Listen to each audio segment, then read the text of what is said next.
Event 104, boys, 100 meters, butterfly.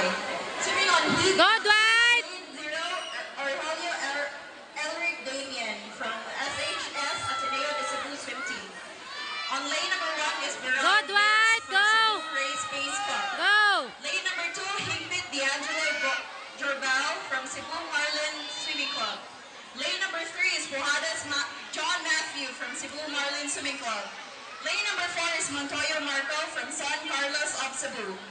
Lane number 5, Climaco Jacob Daniel from Hydro Immersion Swing Team. Lane number 6 is Rizal Kurt Nino from Wild Ball Turbo Turtles.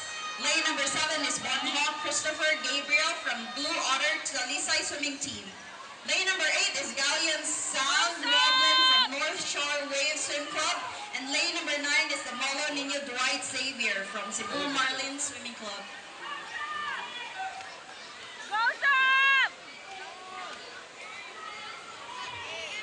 Gihangyo ang mga ginikanan nga naa dool sa ready bench nga palihog bakit only coaches and swimmers are allowed to stay in the area.